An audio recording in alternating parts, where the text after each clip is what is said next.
അശ്വിൻ ഡിയാഗോയാണ് ചേരുന്നത്. അശ്വിൻ, ഏതായാലും ക്രമക്കേട് നടന്നു എന്ന് വ്യക്തമാവുകയാണ്. പ്രസിഡന്റ് ഉൾപ്പെടെയുള്ളവരുടെ വാദങ്ങൾ തള്ളുകയും ചെയ്യുന്നുണ്ട് ദേവസ്വം വിജിലൻസ് എന്ന് മനസ്സിലാക്കുന്നു. തുടർ നടപടികൾ എന്തായിരിക്കും?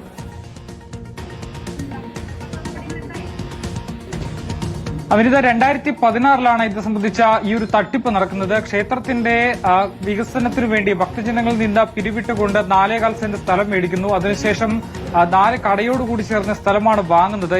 ഈ കെട്ടിട ഉടമയോട് പറഞ്ഞിരുന്നത് ക്ഷേത്ര വികസനത്തിന് വേണ്ടിയിട്ടാണ്. അതുകൊണ്ട് തന്നെ ഈ ഉടമ സ്ഥലത്തിന് വില കുറച്ചാണ് ഇവർക്ക് നൽകിയിരുന്നത്. അതിനുശേഷം ഈ ക്ഷേത്രത്തിന്റെ പേര് വയ്ക്കാതെ ഈ പ്രസിഡന്റും അതുപോലെ തന്നെ സെക്രട്ടറിയുമാണ് ഈ ആധാരത്തിൽ ഈ 2 പേരുടെ പേരാണ് ഉണ്ടായിരുന്നത്. പിന്നീട് തുടർന്നുള്ള കാലത്ത് ഈ കടയിൽ നിന്ന് ലഭിക്കുന്ന ആദായം ഉൾപ്പെടെ ഈ 2 പേർ അനുഭവിച്ചു വരികയാണ്. പിന്നീടാണ് ഈ അന്നത്തെ സെക്രട്ടറി ആയിട്ടുള്ള ഈ രാജൻ തന്നെ പിന്നീട് ഈ ദേവസ്വം ബോർഡിന് കംപ്ലൈന്റ് നൽകുന്നതും ഇത് സംബന്ധിച്ച് ഒരു അന്വേഷണം നടക്കുകയും ചെയ്തിട്ടുള്ളത്.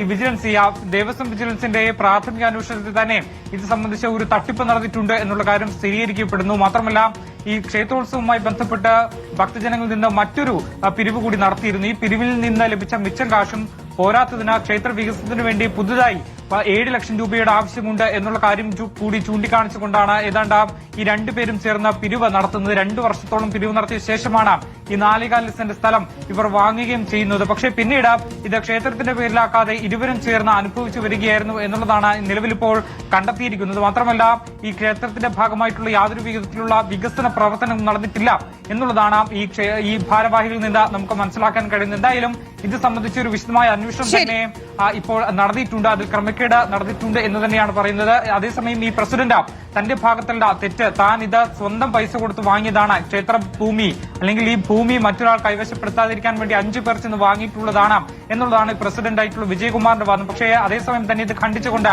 രാജൻ പറയുന്നത് അന്ന് ഇത്തരത്തിൽ ആളുകളിൽ നിന്ന് രസീത് പോലും നൽകാതെയാണ് ഇത്തരത്തിലുള്ള ഈ ഒരു പണപ്പിരിവ് നടത്തിയിട്ടുള്ളത് എന്നുള്ളതാണ്. എന്തായാലും ഇത് സംബന്ധിച്ച് വിശദമായി തന്നെ അന്വേഷണം തട്ടിപ്പ് അല്ലെങ്കിൽ ക്രമക്കേട് നടന്നിട്ടുണ്ട് എന്നത് തന്നെയാണ് കണ്ടെത്തൽ. വിശദമായ അന്വേഷണം നടക്കുമെന്നാണ് അറിയുന്നത്. അശ്വിൻ ഡിയാഗോ വിശദാംശങ്ങൾ നൽകുകയായിരുന്നു.